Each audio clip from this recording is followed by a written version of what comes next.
Oh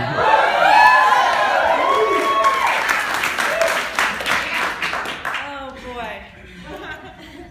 I want to take this all in. It's so great to see all of you guys out there in support of us. So many of the parents that I had the pleasure to meet on Friday, and hopefully more tomorrow, just that you all helped these guys become who they were. That's fabulous, this mirror I'm seeing now.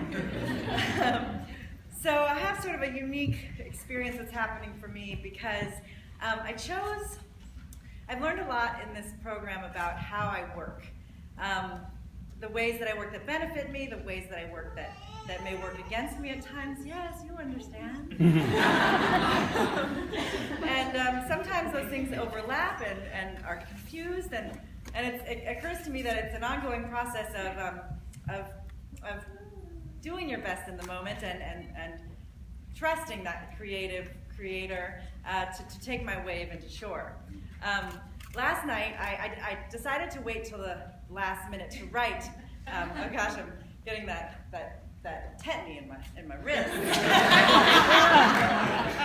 I decided to wait till the last minute, not because I was procrastinating, but because I wanted the full largesse of this program and up to the last minute to inform what I said today. It's all been such a sands through the hourglass experience that I wanted to wait until as many sands could drop as I could. So with that in mind, last night I stayed up eating Rice Krispie treats and drinking lattes and irritating my parents, maybe some of you that I texted, getting this thing in order. So I have something that I've written, but then this morning in the shower, where I get a lot of my great ideas. And I realize that you're all maybe picturing me naked right now, but it's okay because I'm picturing all of you naked.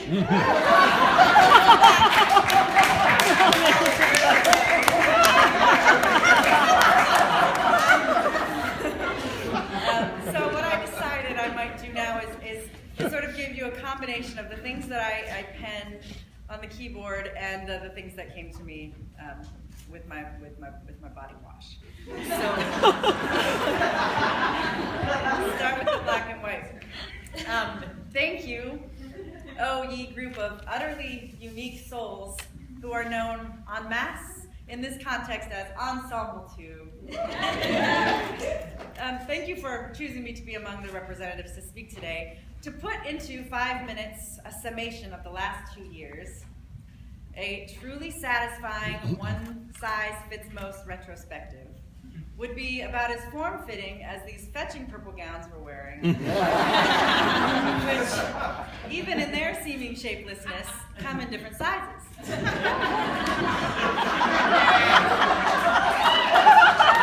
Mine's a lady's form. No, I don't know. In fact, this task felt so daunting that I wondered if I could perhaps get away with just standing up here attempting to air burp the alphabet, which is a skill I don't possess.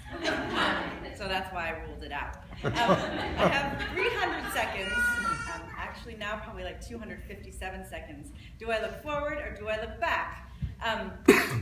As we straddle this gaping chasm of change, as sure-footedly as we would use our Alexander on a careening subway to steady us while surreptitiously lifting our soft palates and enjoying the mariachi band that just boarded up 14th Street. We are, in that cliche graduation speech kind of way, on a precipice, standing on a cliff in our REI apparel and swag, marveling at the view in all directions, and securing our carabiners for the swan dive. I'm not new to this acting business, as it were. Before I arrived here, I did the, as Tom refers to it, trauma school experience, undergrad in San Francisco, MFA in Chicago, LA for 7 years, and then I became despondent, and I started to lose heart for my art, and I started to separate it from my life. I thought, acting is here, and it's gray, and it's unworthy, and it was not glowing anymore for me. And so I decided to move to New Orleans, where everything's glowing. And I had intended and was fully, I thought, ready to hang up my shoes and call it a day, you know, put the goat back, the actor's life goat, take off my beaver, if you will. I think you will. And I was teaching acting, which is kind of scary. But I wanted the kids. But luckily for me, and hopefully for the world at large, Tom Todoroff came through New Orleans. He decided to put it on along his stops on his map. And the first time I went to one of his intensives, it was like someone put the gas pump back in the tank, and I was ready to roll again. And it was an incredible feeling. And one of the things that he infused immediately, and I think for me is perhaps if I had to choose one, his biggest gift was I want to read it how it was, how I wrote it. Basically, it's the empowerment of making my own choices and owning them. That I am responsible for my failures as well as my successes, and it's more fun to be successful. And just the energy that once we get rid of the idea of an excuse, there being any excuse for our success or our failure, we are now empowered to go make it happen. You know, to fight for what we want, say no to what we don't want, and live the life we've imagined. So I'm going to get on to the shower talk now, but before I do, I wanted to bring in that after a Tom Todoroff intensive, I was infused with a new sense of hope, the way that I was, before Jerry Garcia passed, the way that I felt after going to see the Grateful Dead when they would come into the Bay Area. I don't know, are there any Deadheads in the house? Yes, okay. And I felt like my soul just had a shower. Though to be sure, from a Grateful Dead show, personal hygiene wasn't the overarching theme. Gotta get that one in. So I think I'm going to go. And I also wanted to touch upon the idea of the chosen family. This is something that Tom has imparted to us from the early moments. That he would say, "You guys are each other's chosen family."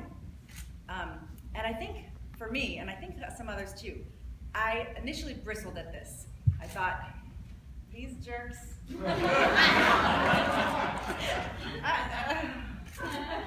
mean, look at no.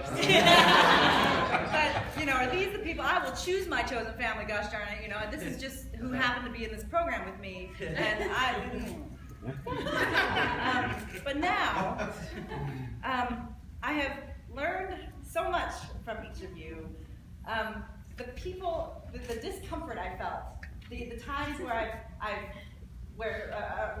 I've loved you, and times when I felt like you were not in my corner, I realized that it's all a reflection on me, of me. And so each of you, challenger or helpful assister in the basketball game, the one-on-one basketball game, you have been my allies. And I believe that at your hearts you all are actually, anyway. But in terms of my journey, finding myself in this school and allowing myself to emerge as the artist I intend to be, thank you for pissing me off. Thank you for all of that. There were days when honestly there was anyone else I would rather have seen. I mean, I must keep that real because this was intended to be a descent into the depths of my shadow, the sides of myself that kept me from doing my best before coming here. And in doing that, one has to face some really unpleasant, at least I did, some unpleasant reflections of oneself.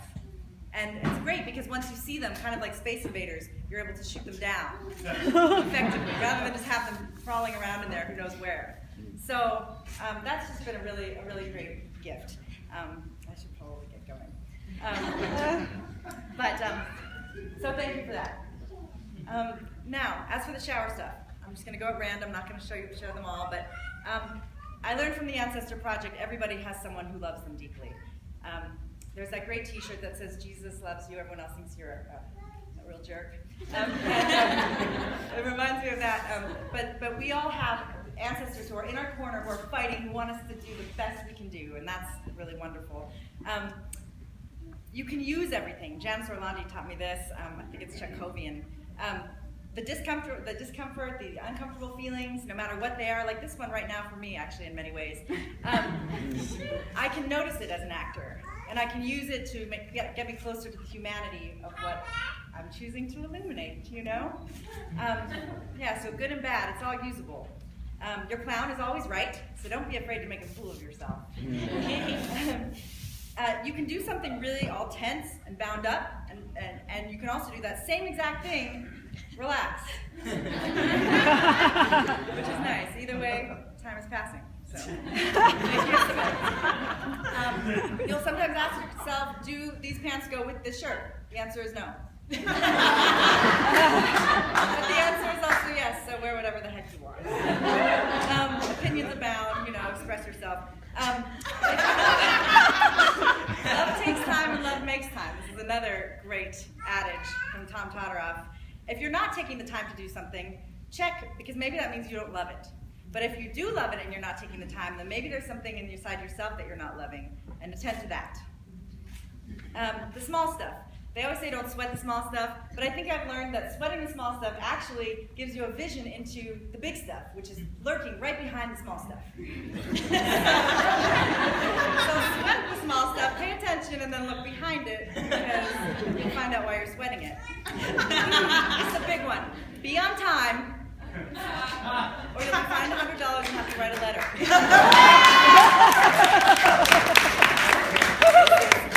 Technically true going forward, but it's really, really effective in being on time. Are they all out to get you? Probably. And also, no.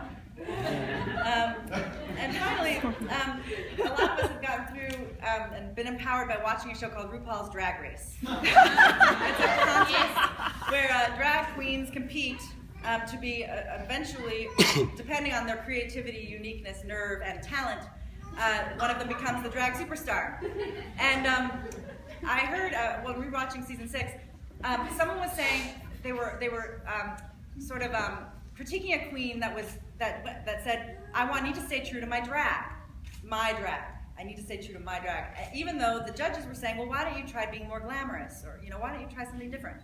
And one of the guest judges, a superfan, said, "You know, I've noticed that every time someone says that, I need to be true to my drag, they wind up going home." And I think it's a really interesting point, because when I first arrived here, I was pretty steadfast about sticking true to my drag. And as soon as I gave that some breathing room and tried on some other drag, I find that I've grown as a drag queen.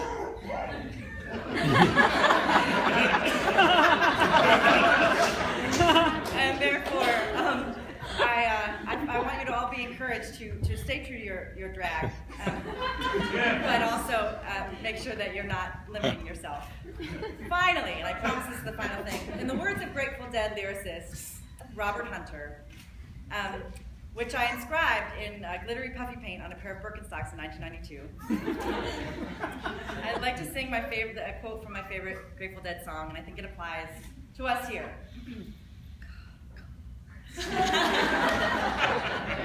All right. Wheels turning and you can't slow down. You can't look back and you can't hold on. You can't go back and you can't stand still. If the thunder don't get you, then the lightning will.